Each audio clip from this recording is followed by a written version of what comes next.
Oke baik, Bapak awali dulu dengan selamat pagi seluruh siswa kelas 71, kelas 72 dan 73. Om Swastiastu. Assalamualaikum warahmatullahi wabarakatuh. Namo Buddhaya, salam sejahtera untuk kita semua. Ya, sebelumnya Bapak sampaikan terima kasih banyak anak-anak sudah semangat untuk belajar hari ini. Jadi sebelum masuk ke kelas psikologi, Bapak minta waktu 20 menit untuk menjelaskan materinya. Ya, oke. Nah, minggu lalu kita sudah membahas tentang prinsip dari kerajinan serat, ya. Untuk hari ini kita akan membahas yaitu jenis dan karakteristiknya, ya. Supaya tidak ribut, mohon di silent dulu anak-anak, ya. Silakan di silent dulu. Nah, biar nanti suara Bapak saja kedengaran nanti. Karena ini bukan di Zoom. Oke. Enrico di silent dulu, Ko.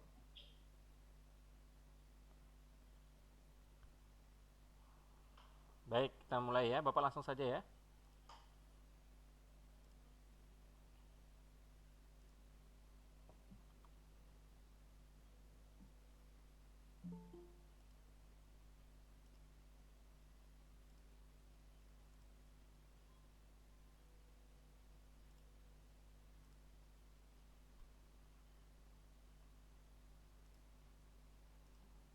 Oke, sudah bisa dilihat anak-anak? Oke, tar dulu ini kayaknya baru ada gabung lagi nih. Sabar dulu ya.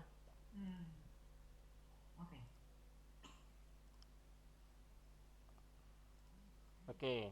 Nah, minggu kemarin kalian sudah belajar bagaimana mengidentifikasi bahan serat. Ya, ini beberapa adalah bahan dari alam ya. Sekarang kita mengidentifikasi. Kalau kita diperhatikan, ini ada beberapa bahan ini yang merupakan bahan dari serat. Di antaranya bisa kamu lihat yaitu ada kulit. Nah, ini serat ya. Kemudian ada di sini adalah misalnya adalah ini ya dari serat rami. Ya. Nah, kemarin ya tunggu dulu ya, ini kayaknya ada yang baru masuk lagi. Ya, mau bersabar dulu. Gimana presentasinya, bisa dilihat ya anak-anak? Bisa. Oke, kita lanjut. Oke, jadi secara singkat ya anak-anak ya, jadi serat itu adalah suatu jenis bahan yang berupa potongan-potongan komponen yang membentuk jaringan memanjang. Jadi ketika kamu misalnya ketemu bahan seperti ini, ketika diamati, nah serat itu seperti rambut anak-anak yang memanjang ya. Jadi ada perbedaan antara bagian panjang dan lebarnya. Ya, jadi kamu bisa amati di sini di sebelah kanan atas ini yang serat seperti ini. Ya. Nah, penggunaan serat dalam sejarahnya sebenarnya sudah lama sekali. Yaitu kalau kita amati misalnya di pelajaran IPS, mungkin kamu kenal yang namanya adalah Jalan Sutra. Ya. Jadi sejak dahulu itu serat sudah digunakan oleh bangsa Cina, ya, dalam bentuk misalnya kain sutra. Nah, makanya terkenal kalau di daerah Cina itu datarannya ada namanya Jalan Sutra. Jadi sudah zaman dulu sebenarnya serat ini digunakan ya. Jadi pada umumnya untuk serat ini biasanya nanti digunakan sebagai bahan dasar untuk tekstil. Tekstil itu yang mana? Yaitu kain, benang, ya. Contoh produknya adalah baju yang kalian gunakan sekarang. Nah, itu merupakan produk dari serat. Ya. Nah, ini banyak ya. Nah, ini misalnya dari tumbuhan, itu bisa jenisnya dari misalnya yang katun. Kalau katun itu dari tumbuhan ya. Ada yang tumbuhan berkayu, ada yang dari hewan juga, yaitu berupa serat dari bulu domba yang kita kenal dengan wool. Kemudian ada juga dari namanya filamen, misalnya dari Wak Sutra. Ada juga yang berasal dari serat mineral, ya. Misalnya adalah asbes. Nah, itu juga termasuk bahan serat, ya. Nah, ini ya. Yang selulosa, ada yang dari protein, kemudian ada dari mineral. Jadi ini secara dasarnya kalau selulosa dari biji misalnya kapas, kapuk. Nah, ini sebentar kita bahas ya. Yang batang ada namanya flak, ada rami. Yang daun ada yang dari daun pandan, misalnya daun nanas. Yang protein itu bisa dari bulu hewan misalnya dari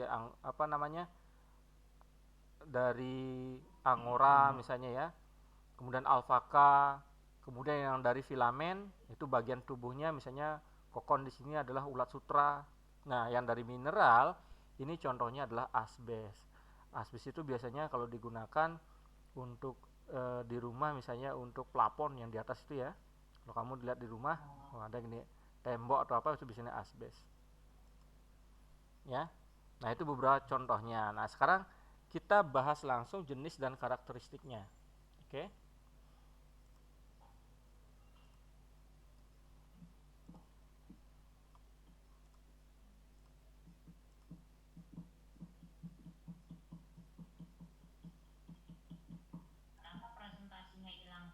Ya, sabar dulu. Ini ada 2 presentasi. Itu untuk yang kemarin ya. Nah, sekarang kita ke jenis dan karakteristik. Nah, tadi sudah Bapak sampaikan bahwa secara garis besar ada 3. Jadi dari tumbuhan, dari hewan, kemudian dari mineral. Tetapi kita rangkum saja menjadi 2 yang kita bahas ya, yaitu dari tumbuhan dan hewan. Nah, ini contohnya dari beberapa gambar ini. Sekarang kita kategorikan yang mana dari tumbuhan, yang mana dari hewan. Ya, misalnya ini ada ulat sutra, ya, ini ada bulu domba, kemudian ini ada daun nanas. Oh, bisa ternyata daun nanas itu dimanfaatkan sebagai bahan serat. Ada daun pandan, kemudian ada kapas, batang misalnya dari akar beringin ataupun dari pelepah pisang. Ini ada yang tanya di LKS, Pak, yang gambar G itu apa? Ini ya, pelepah pisang ya, Nana ya, biar nggak bertanya lagi nanti di LKS ya.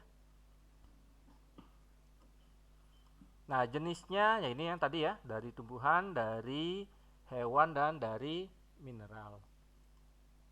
Nah, ini mineral seperti ini yang asbes anak-anak, yang di sebelah kanan ini. Ini yang tumbuhan, hewan. Nah, ini asbes ya, biasanya dipakai tembok ataupun ini ya, untuk pembatas itu ya, atau pakai plafon yang di atas. Nah, dari tumbuhan biasanya, nah ini ya, karakteristik dari tumbuhan itu adalah kuat, tahan lama, kemudian bentuknya tetap, tidak susut. Kemudian permukaan yang halus ataupun bertekstur sesuai dengan persyaratan produk. Nah, nanti kita tinjau kalau dari tumbuhan, bagian tumbuhan yang mana saja yang bisa kamu manfaatkan sebagai kerajinan bahan serat ya. Misalnya kalau yang ini yang flak itu adalah bagian batangnya misalnya. Kemudian lagi kalau pelepah pisang itu bagian apanya dari pisang. Setelah itu dari misalnya pandan itu dari apa misalnya, oh dari daunnya ya. Nah, yang pertama dari tumbuhan bagian yang bisa dimanfaatkan itu adalah serat dari biji. Nah, ini tolong diperhatikan, yang dari biji itu contohnya itu adalah kapas dan kapuk. Mungkin anak-anak belum pernah ya, kalau sekarang sudah jarang kita temukan misalnya pohon kapuk, kemudian kapas. Ya. Oke, bisa di silent dulu supaya tidak mengganggu. Gimana? Ada yang masih gini ya? Oke. Ya, ini pohon kapas bisa kamu lihat yang di sebelah kanan bawah. Ya. Kemudian yang ini kapuk. Jadi yang bergelantungan seperti ini. Ini adalah kapuk. Jadi tumbuhan yang bisa dimanfaatkan bagian bijinya sebagai bahan serat itu adalah kapas dan kapuk. Ya. Berikutnya yang dari batang itu banyak sekali, bisa dari batang anggrek juga bisa digunakan kerajinan anak. Kemudian dari batang melinjo, ya, kemudian dari beringin, kemudian dari serat batang pohon yang lain, ya. Nah, ini ya, ada hanep, ada rami, ada urena, mungkin agak asing sekali terdengar ya. Selanjutnya sudah gimana? Bisa diamati presentasinya? Bisa, Pak. Oke. Nah, ini biar Bapak percepat saja biar nggak terlalu banyak nanti kuotanya Nana ya. Nanti biar nggak terlalu banyak habis nanti kuota kalian. Kemudian yang lain Yang dari daun, nah, tumbuhan yang dimanfaatkan bahan seratnya yaitu adalah misalnya serat daun mendong, kemudian daun nanas juga bisa dimanfaatkan. Selanjutnya dari daun pandan berduri. Ya. Jadi kalau tumbuhan yang dimanfaatkan daunnya sebagai bahan serat adalah nah ini daun pandan, nanas, daun mendong. Kenapa? Ada apa?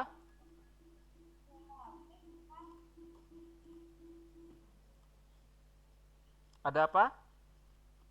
Ini kok gini?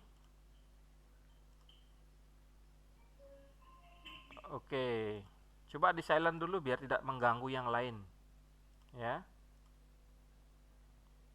Baik, kita lanjutkan. Selanjutnya yang dari buah. Oh, ternyata yang dari buah ada juga ya, bagian tumbuhan yang bagian buahnya dimanfaatkan sebagai bahan serat ya, yaitu adalah dari buah kelapa, yaitu serabut kelapanya ya. Misalnya dipakai untuk keset, kemudian dipakai untuk tempat pot bunga. Nah, itu ya. Kemudian yang dari hewan. Nah, dari hewan itu ada dua yang dimanfaatkan. Yang pertama adalah bagian bulunya, ya, itu bulu hewan, yaitu yang kita kenal sebagai stapel. Yang kedua itu adalah bagian dari hewan itu, misalnya dari bagian tubuhnya yang kita sebut sebagai filamen. Nah, ini contohnya di bawah ya, ada dari domba, misalnya hasilnya adalah wool, juga alpaka ini seperti onta tapi kecil, itu juga wool. Kemudian ada benang sutra yang dihasilkan dari kepompong ulat sutra. Nah, stapel ini jadi berbentuk rambut hewan yang disebut dengan wool. Ini biasanya di daerah-daerah yang dingin ya. Oke, tunggu dulu, ini baru ya, ada yang baru gabung. Ya, bisa langsung kamu amati juga di presentasi dan di buku paket. Ingat bagian stapel itu adalah rambut hewannya, ya. Dan hasilnya berupa wool. Misalnya baju kalian yang dari wool, nah itu hasilnya dari sini, dari hewan. Ya. Yang lain misalnya contohnya selain domba itu ada alpaka, ada unta, kemudian ada kelinci. Nah, itu yang paling banyak dimanfaatkan. Berikutnya dari filamen. Dari filamen ini adalah berbentuk dari jaringan tubuh hewan tersebut. Contohnya adalah larva ulat sutra atau kepompongnya. Jadi bukan ulatnya. Jadi kalau sudah ulat kan mempunyai fase yang kedua, yaitu kepompong. Nah, kepompong inilah yang dimanfaatkan seratnya lalu dipintal menjadi benang. Biasanya yang berasal dari benang sutra ini harganya sangat mahal loh anak-anak ya. Nah, itu untuk pengantar hari ini dari jenis dan karakteristiknya. Sekarang Bapak informasikan untuk diskologi. Nah, ini tolong diperhatikan kelas 7 karena Bapak amati ternyata anak-anak masih banyak yang belum mengumpulkan penugasan sampai hari ini. Ya. Kalau Bapak amat. Nah, kita amati dulu dari kelasnya ya, sabar dulu ya. Nah, sekarang perhatikan, ini Bapak tampilkan dulu psikologinya. Ini kelas 71. Pak, saya pakai aplikasi. Boleh pakai aplikasi, boleh aplikasi atau web. Sampai hari ini untuk pemeriksaan Bapak baru 9 orang yang mengumpulkan LKS 01. Ya, ini. Ya. Ini Bapak kalau dari sekolah baru ada sinyal, baru bisa mengakses di sini. Kemudian kalau diperhatikan di bagian kerajinan serat alam, nanti tugasnya tolong dilihat ya. Di sini sudah Bapak cantumkan materi 02 untuk hari ini, kemudian forum diskusi dan LKS 02. Tolong dikerjakan di buku latihan, kemudian kirim foto jawabannya. Ya. Dan kemudian yang ini forum diskusi. Nah, perhatikan dulu. Untuk forum diskusi ini Bapak gunakan sebagai penilaian lisan. Jadi anak-anak harus jawab. Ya, seperti ini misalnya. Anak-anak yang sudah menjawab itu Bapak langsung berikan nilai di sana. Ya, siapa duluan, kemudian kalau jawabannya benar, Bapak berikan penilaian langsung. Ini langsung di grading anak-anak ya. Nah, seperti ini. Misalnya nanti kamu jawab langsung di komentar. Ingat, untuk kuis itu forum diskusi ya langsung di komentar seperti ini dijawab. Tetapi kalau LKS jangan sampai kamu menjawabnya mengirim jawabannya di komentar. Jangan. Jangan di sini mengirim jawaban, tapi nanti ada submission assessment. Ya, di sana kamu kirim. Oke? Jangan sampai lagi mengirim nanti di sini. Oke, Pak. Ya. Nah, kita lihat yang forum diskusi yang kemarin. Hanya beberapa siswa yang menjawab ya. Coba perhatikan dulu.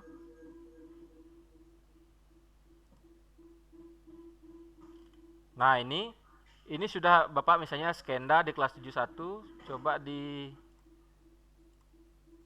siapa ini? Maira. Oke.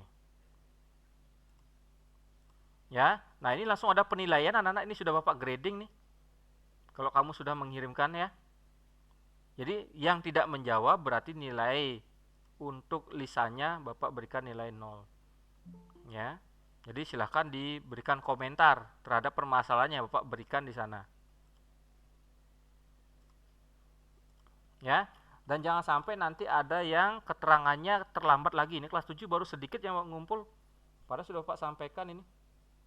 Pak, Ya.